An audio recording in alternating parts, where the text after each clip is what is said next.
Vous est-il déjà arrivé de retenir vos larmes, de sentir monter cette boule dans la gorge, cette pression dans la poitrine, et de vous dire non, stop, je ne pleurerai pas.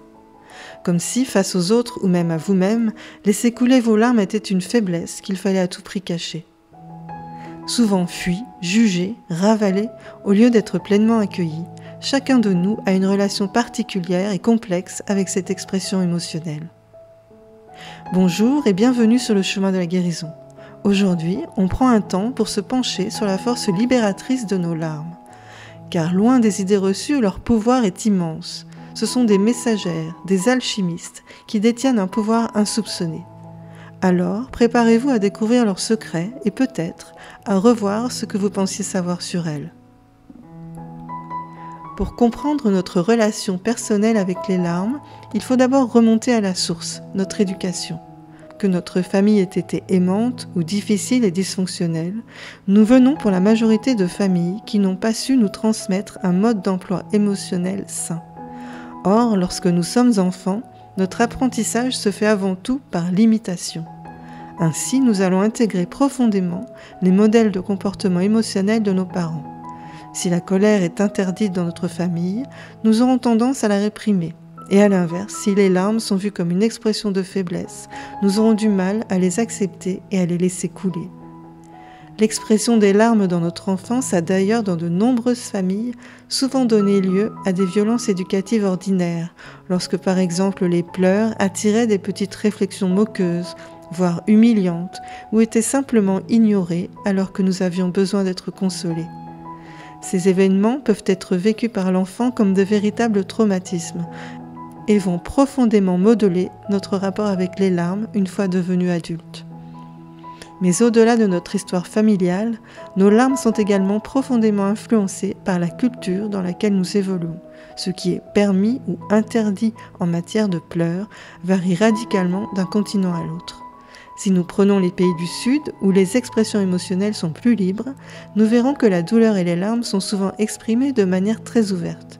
Lors des enterrements, on trouvait même ce que l'on appelait des pleureuses, dont le rôle était de pleurer bruyamment lors des funérailles pour aider la communauté entière à libérer la douleur collective, mais aussi pour honorer le défunt.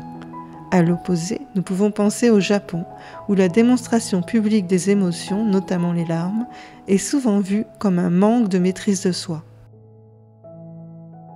Que l'on en soit conscient ou non, nos réactions face aux larmes sont profondément modelées par les normes sociales. Ainsi, traditionnellement, pour les femmes, les larmes étaient autorisées, mais pas la colère. Pour les hommes, c'est l'inverse. La colère est autorisée, mais pas les larmes. Les gentilles petites filles ne se mettent pas en colère et les hommes forts ne pleurent pas.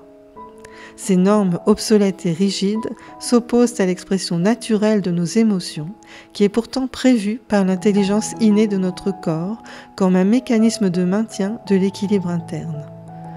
Heureusement, les choses changent, mais cette empreinte reste encore puissante dans l'esprit de nombreuses personnes. Pour notre santé, il est temps de nous libérer de ces injonctions, car toutes ces émotions interdites, ces pleurs réprimés, bloqués, font le lit du mal-être chronique, voire même des maladies. Après avoir exploré les racines de nos comportements face aux larmes, il est temps de briser quelques fausses croyances tenaces qui les entourent. La première, et sans doute la plus répandue, est l'idée que pleurer est un signe de faiblesse. Je me souviens par exemple d'une femme atteinte d'un cancer, venue me voir pour aborder les aspects émotionnels de sa maladie. Très vite, elle m'a annoncé avec fierté : « Je n'ai jamais voulu pleurer pour ne surtout pas tomber dans le statut de victime. » Elle avait cette conviction profonde que si elle laissait ses larmes couler, elle serait faible, comme une victime de sa maladie, et que cela nuirait à sa guérison.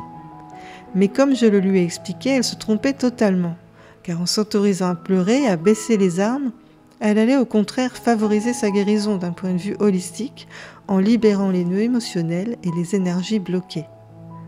Comme cette femme, beaucoup d'entre nous pensent que retenir leurs larmes est un signe de force, une manière de ne pas se laisser abattre. Or, c'est exactement l'inverse. Pleurer, c'est reconnaître une douleur, une blessure, une émotion présente. C'est faire preuve de force intérieure et de vulnérabilité authentique. Car oui, accepter une émotion difficile et la laisser nous traverser demande une force intérieure. On pourrait dire que les larmes ont le code d'accès de nos verrous et qu'elles ouvrent la porte de la véritable résilience. Ainsi, pleurer ne fera pas de vous une victime et pleurer ne vous rendra pas faible, bien au contraire. Mais alors, si pleurer est une force, pourquoi tant de gens redoutent-ils d'ouvrir les vannes ? Eh bien, c'est là qu'apparaît une deuxième fausse croyance très répandue, qui est « si je commence à pleurer, je ne vais plus pouvoir m'arrêter ». Comme si nos émotions étaient un gouffre prêt à nous engloutir. Et si la peur d'être submergé, de se noyer dans les larmes n'était elle aussi qu'une illusion, un leurre de l'ego qui a peur de la vulnérabilité. Les larmes, comme toute émotion, ont un cycle. Elles montent, elles s'expriment, parfois intensément, parfois longtemps, mais elles finissent toujours par redescendre. Une fois la charge émotionnelle libérée, un apaisement s'installe naturellement. Les larmes sont comme un orage qui libère la tension présente dans le corps pour laisser place à un temps plus calme et plus ensoleillé. Dans mon travail de thérapeute, je vois fréquemment des personnes qui commencent à pleurer, qui laissent couler une ou deux larmes, mais qui se reprennent très vite. Elles n'arrivent pas à se laisser aller jusqu'au bout de l'émotion. Pourtant, pour une véritable libération, il est essentiel de permettre au flux de se déployer entièrement, dans toute sa force, jusqu'à ce que l'apaisement naturel s'installe. Plus vous accueillerez vos larmes, plus vous gagnerez en légèreté. Pleurer, c'est un peu comme faire le ménage dans votre monde intérieur. Sur le plan physique, les larmes de tristesse contiennent des composants chimiques différents des larmes d'éblouissement. Elles permettent d'évacuer les hormones du stress, agissant comme un véritable détoxifiant pour notre corps. Et notre corps est si bien fait que les larmes contiennent le remède homéopathique de la tristesse. N'est-ce pas merveilleux ? Sur le plan énergétique, leur action est tout aussi profonde. Elle dénoue les nœuds et libère ce qui était cristallisé, parfois depuis des années. C'est comme si chaque larme était une petite vague qui venait dissoudre les blocages intérieurs. Alors, que faire lorsque les larmes refusent de couler ? Lorsque la source est tarie et que le barrage semble infranchissable ? C'est là que l'accompagnement thérapeutique devient précieux et que des approches axées sur la libération émotionnelle peuvent offrir des cadres sécurisés et sécurisants pour déverrouiller ces émotions bloquées. Si vous rencontrez ce genre de difficultés, vous pouvez essayer ce mantra. Je donne la permission à toutes mes émotions de circuler librement. Je m'autorise à pleurer, je m'autorise à guérir. Répétez-le et laissez l'intention ouvrir progressivement les vannes. Une autre croyance tenace et tout aussi dommageable est l'idée que pleurer suffirait à exprimer toutes nos émotions, y compris la colère. Cette croyance se révèle lorsque nous disons « j'exprime mes émotions, je pleure beaucoup ». Pourtant, la colère et le chagrin sont deux énergies distinctes, avec des voies d'expression naturelles différentes. Pleurer ne permet pas de sortir la colère, ni de la transmuter. La colère est une force active qui se déclenche lorsque nos limites sont franchies. Elle nous pousse à dire non, à taper du poing sur la table et à poser des limites claires. C'est une énergie yang. Les larmes, elles, sont associées à la tristesse, au chagrin ou à un sentiment d'impuissance.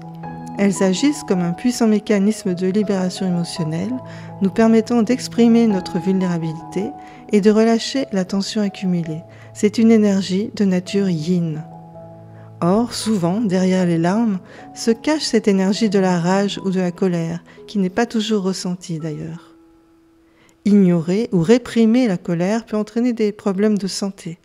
Il est essentiel de permettre à cette colère de s'exprimer de manière sécurisée et constructive, non pas en allant taper sur notre voisin, mais en la reconnaissant et en lui donnant une voie saine de sortie à travers le corps, comme le simple fait de taper sur un coussin ou de crier dans sa voiture, des moyens simples mais souvent négligés pour la libérer.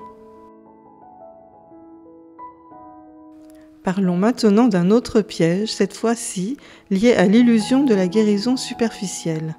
On entend souvent dire que le temps guérit tout, et on peut finir par croire que puisque les larmes ne coulent plus, la douleur est partie. Pourtant, ce n'est pas parce qu'on ne pleure plus en surface que la peine a été pleinement traversée. Ce que l'on n'a pas pleuré, ce que l'on n'a pas exprimé ne disparaît jamais. Notre mémoire cellulaire enregistre tout. Parfois, des années après, lors d'une séance de thérapie, d'un massage qui dénoue les tensions, ou même simplement en regardant un film ou une série, cette émotion refoulée peut ressurgir d'un coup avec une intensité surprenante. Une simple photo d'un animal de compagnie dont on n'a pas fait le deuil peut faire monter les larmes instantanément, signe clair que nous n'avons pas tout pleuré, que le processus n'est pas achevé. Dans ce cas, je vous conseille, au moment où vous vous sentez prêt, d'aller chercher volontairement l'émotion, en regardant des photos, en relisant des lettres ou des messages, ou en décrivant sur le papier, avec vos mots, les moments difficiles et les émotions qui les ont accompagnés. C'est un acte contre-intuitif car notre premier mouvement réflexe est souvent de tourner le dos à ce qui fait mal. Mais oser plonger dans ce qui nous fait peur est un acte de libération émotionnelle puissant.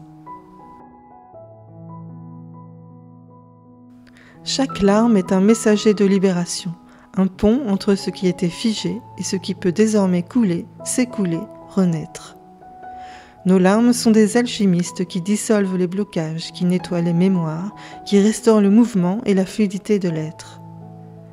La vraie guérison commence par l'accueil. Les émotions sont des messagers, elles vous parlent de vous, de votre passé douloureux enfoui, de votre enfant intérieur en souffrance. Les ignorer, c'est refuser leur message et enfermer ces parties blessées à la cave sans leur donner le droit de voir la lumière. Alors respirez, accueillez. N'ayez plus peur, pleurez. Pleurez pour tout ce que vous avez retenu, pour tout ce que vous avez subi, supporté, vécu en silence et dans l'isolement. Pleurez pour guérir, pour renaître. En pleurant, vous ne vous perdrez pas, vous vous retrouvez, car c'est un processus alchimique. J'espère que ce partage vous a plu. Si c'est le cas, n'hésitez pas à le transmettre aux personnes qu'il pourra aider et à me laisser un commentaire pour partager vos propres expériences avec vos larmes. Êtes-vous plutôt rivière de larmes ou roc imperturbable? Quant à moi, je vous donne rendez-vous dans une prochaine vidéo et d'ici là, prenez soin de vous et à bientôt.